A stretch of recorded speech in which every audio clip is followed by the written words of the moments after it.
Cerita diawali dengan memperkenalkan seorang perempuan bernama Drasa, yang merupakan sniper terlatih dengan bakat langka. Ia mampu bertahan dalam lubang selama 7 hari tanpa tidur, tanpa kasur empuk, tanpa kipas angin, tanpa bisa order ayam fried chicken oleh Food, hanya demi untuk menuntaskan misinya, yaitu menembak seorang target yang datang dari luar negeri beralih ke New York, lebih tepatnya pada seorang pria bernama Levi. Sama seperti Drasa, Levi adalah seorang sniper handal, berpengalaman, terlatih, memiliki bakat langka dalam menembak jarak jauh dan lain sebagainya, di mana saat ini Levi sudah menganggur selama kurang lebih 1 tahun setelah memutuskan keluar dari dunia militer saat sedang ngahulang di pinggir pantai. Levi mendapat pesan teks dari sebuah perusahaan militer swasta yang menawarkan sebuah pekerjaan yang karena saat ini Levi sedang butuh uang untuk membayar sewa kontrakan dan cicilan sempak di aku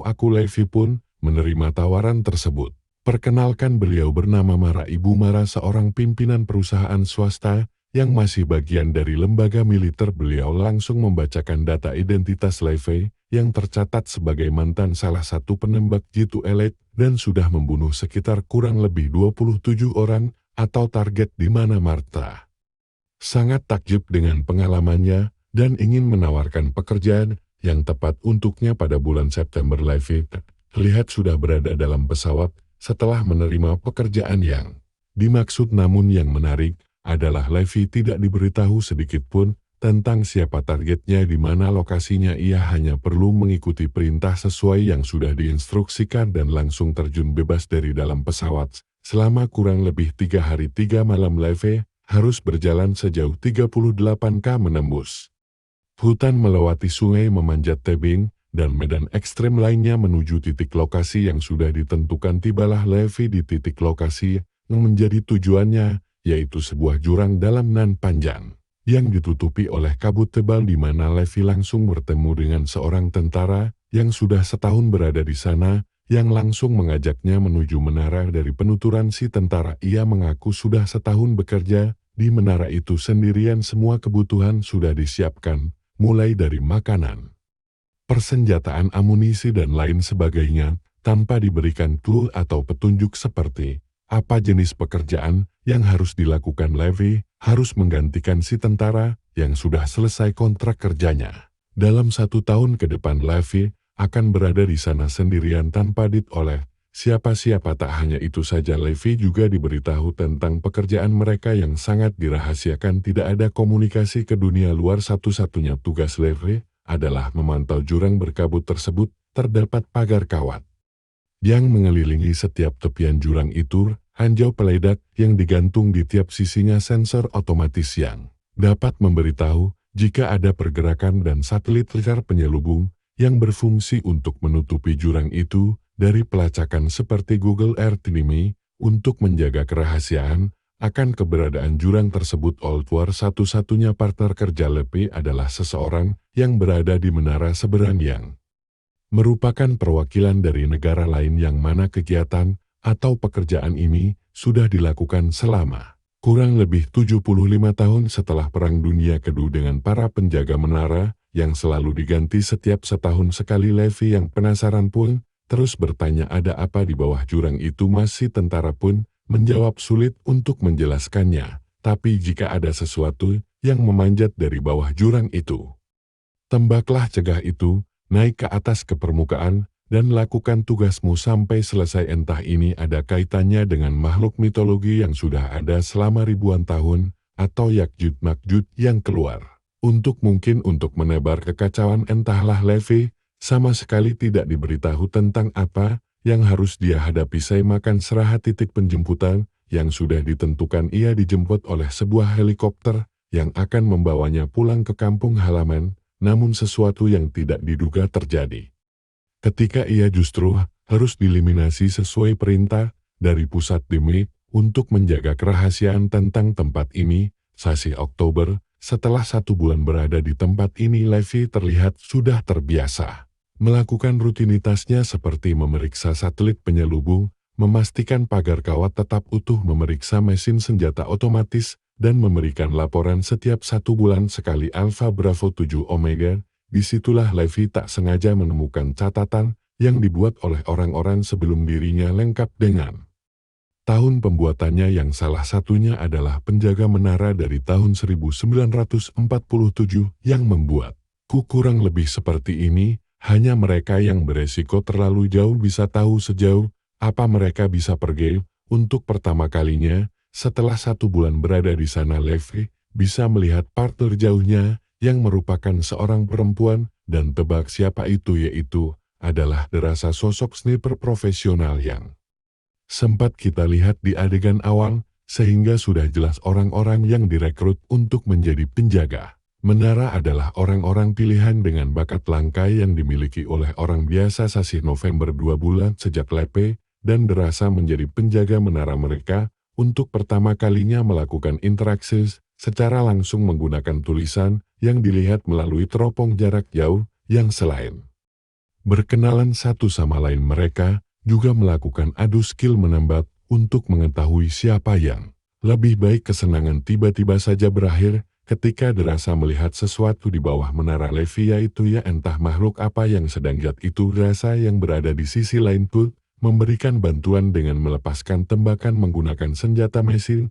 dan setelah berhasil mencegah para makhluk itu naik ke atas, suasana tiba-tiba kembali tegang saat derasa mendengar sesuatu yang seperti sedang naik ke atas menaranya, dan tiba-tiba yaitu ternyata baru permulaan, karena gerombolan monster kembali bermunculan dari bawah, bahkan berhasil melewati batas amani mengaktifkan sensor otomatis, sehingga inilah yang terjadi. Keesokan paginya Levi langsung memperbaiki semua kerusakan yang terjadi semalam seperti pagar besi yang rusak, dan ranjau gantung otomatis yang tepat saat rasa sedang memantaunya. Dari kejauhan tiba-tiba saja muncul sebuah pesawat kecil, tanpa awak semacam drone tapi lebih futuristik, yang terbang dari bawah kabut tebal, dan langsung pergi begitu saja tanpa ponten-ponten acan. Bulan Desember tepat saat malam Natal Levi berinisiatif, membuat pohon Natal menggunakan lampu yang ia temukan di gudang. Hal itu cukup membuat derasa merasa senang yang pada akhirnya mereka pun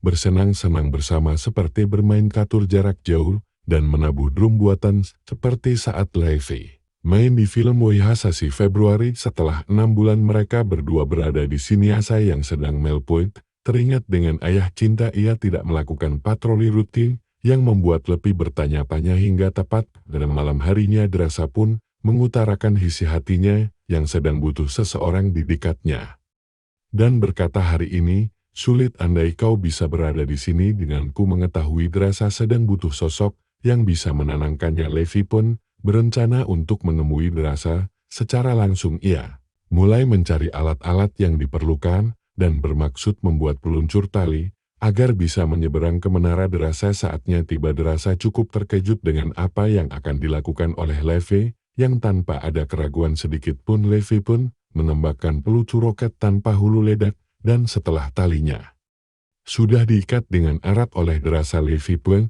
tidak langsung berangkat, melainkan mengkurun kumis dan jenggot agar terlihat sedikit rapi di depan rasa, sehingga untuk pertama kalinya sejak berkenalan akhirnya bisa bertemu langsung dengan rasa dan langsung makan malam untuk saling mengobrol bersama, yang mana pertemuan ini sudah pasti berakhir dengan tak kawar-kawar, sehingga editor harus berupaya untuk menutupinya agar tidak dolar kuning ewer. Keesokan paginya, setelah puas bersilaturahmi bersama, Levi pun berpamitan dengan rasa dengan menggunakan tali yang sama untuk menyegerang, tapi tiba-tiba Levi pun jatuh bebas ke dalam jurang setelah talinya terputus akibat para makhluk yang sedang naik dan tak sengaja mengenai ranjau gantung, di mana rasa dengan cepat bersiap untuk melakukan penyal, dan inilah yang dia lakukan. Rasa pun mendarat di sungai yang mengalir dengan deras dan tak sengaja menjatuhkan pengerek otomatis yang harusnya ia gunakan untuk naik kembali ke atas. Yang setelah derasa berhasil naik ke daratan, kita akan melihat Levi yang sedang pingsan dan terjebak di atas pohon tepat saat ada seekor ulat monster yang perlahan berkatinya. Setelah berhasil menembak ular tersebut, Levi kembali terjebak oleh makhluk lain seperti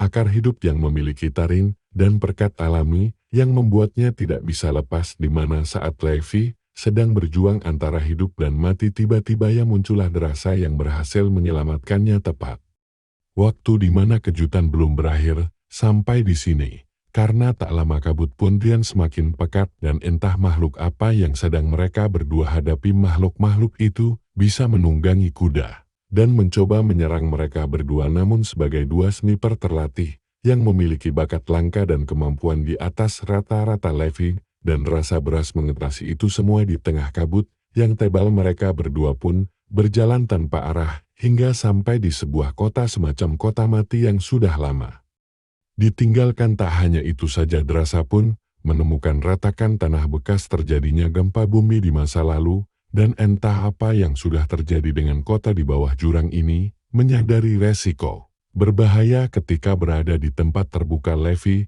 dan Rasa pun masuk ke dalam sebuah gereja tua yang berisi penuh dengan jenazah manusia yang sudah mengering, di mana saat mereka berdua sedang mengamati area sekitar, tiba-tiba ia muncul makhluk aneh yang berwujud laba-laba dengan kepala tengkorak manusia. Entah makhluk apa ini, Drasa dan Levi pun harus berjuang menghadapi mereka semua sampai akhirnya tak bisa terus-menerus menghadapi serangan yang tak berujung. Drasa pun mengambil senjata peledak untuk membuat luang besar dan lolos dari gereja menyeramkan. Levi dan Rasa pun berlari hingga sampai di sebuah bunker raksasa yang dibangun di bawah tanah.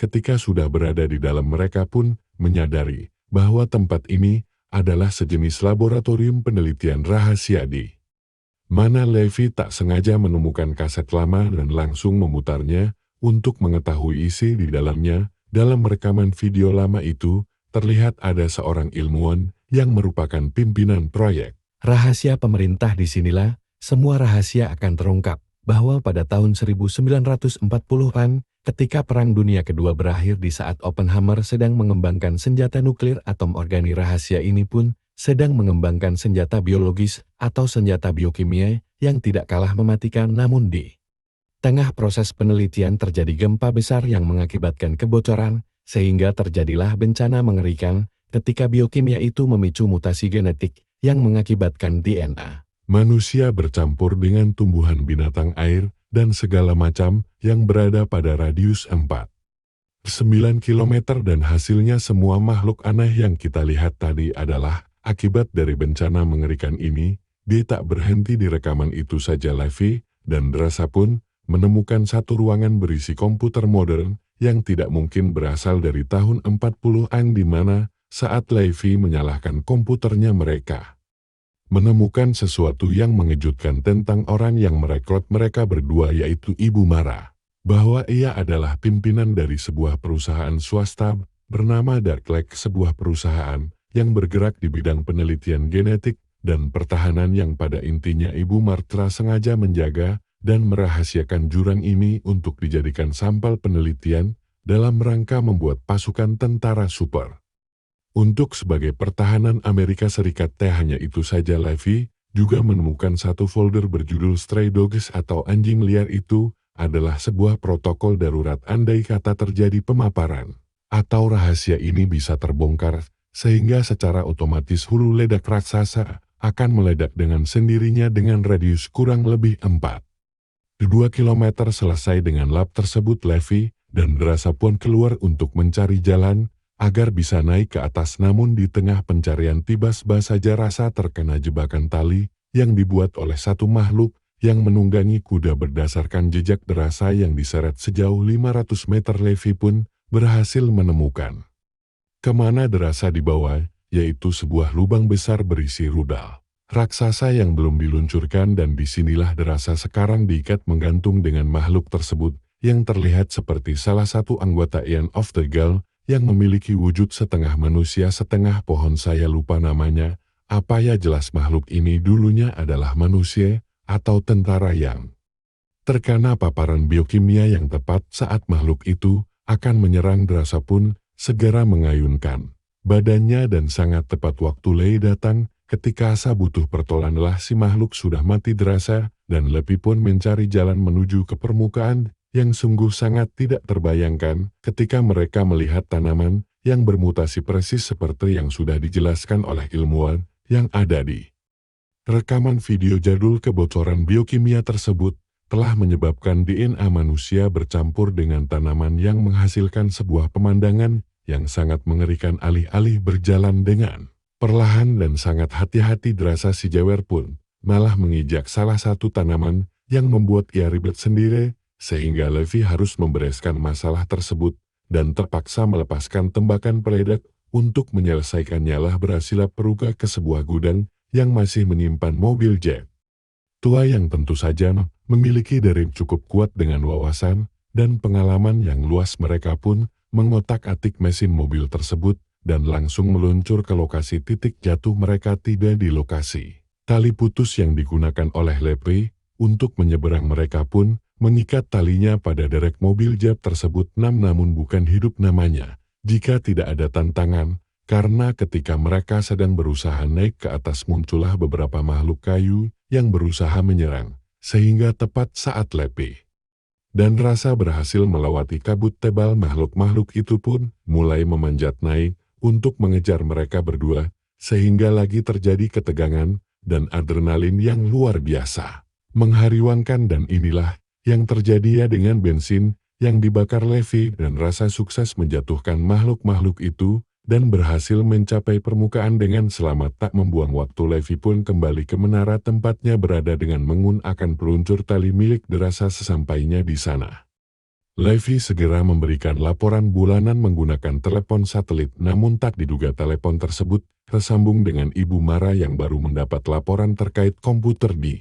bawah jurang yang aktif, sehingga Levi didesak untuk menjawab siapa yang sudah melakukannya. Did you go to GOR? Selain menjelaskan tentang tujuan dari perusahaannya yang sedang mengembangkan proyek tentara super untuk sebagai pertahanan negara Amerika Serikat, Ibu Martha pun terpaksa harus mengeksekusi orang yang sudah mengaktifkan komputernya, yang karena Levi tidak mengaku, Ibu Martha pun akan menghabis rekannya yang berada di menara seberang. Yang siapa lagi kalau bukan Martha Rasa cu dengan fakta bahwa ini akan berakhir buruk. Levi dan Rasa pun sepakat untuk membuat rencana antisipasi. Mereka meletak beberapa peledak pada semua satelit penyelubung untuk menyambut kedatangan Ibu Mara dan pasukannya. Tiba saatnya Ibu Martha datang, beliau tidak menemukan Levi di manapun. Menyadari Levi dan Rasa sudah sekongkol kabur, Ibu Mara pun melepaskan beberapa drone militer untuk melakukan pelacakan dan selesai mengatasi drone-drone penembak. Levi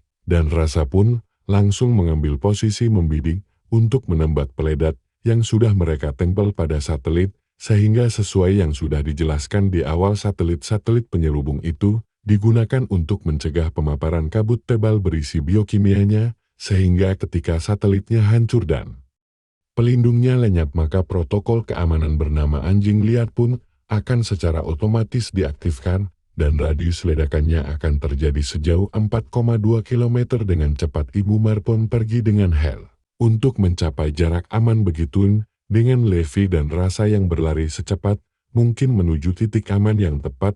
Saat Levi masih berlari dengan kaki yang terpincang-pincang dan Ibu Martha yang masih ketir dengan nasibnya, tiba-tiba hasil begitun dengan Levi yang entar. Bagaimana nasibnya? Satu-satunya orang yang selamat adalah Rasa yang langsung pulang menuju ke kampung halaman Sasi April 2 bulan. Sejak kejadian tadi, kini Rasa bekerja normal dengan menjadi seorang waiter di sebuah restoran tempat wisata, di mana Levi akhirnya muncul lagi setelah ia berhasil selamat dari ledakan. Tamat ending yang cukup memuaskan. Jika ada yang bertanya kok Levi dan Rasa tidak terkontaminasi biokimianya padahal sudah masuk ke jurang, ya ada satu penjelasan yang tidak sempat saya terangkan, bahwa butuh waktu berjam-jam untuk biokimianya mengkontaminasi tubuh seseorang, sedangkan Levi dan Rasa berada di rentang waktu yang masih aman dan berhasil keluar dengan selamat. Pesan yang kita ambil dari film ini adalah cara terbaik menyembunyikan rahasia adalah dengan meletakkannya di tempat umum. Saya Johon mewakili jajaran direksi yang bertugas mengucapkan terima kasih dan sampai jumpa di video selanjutnya.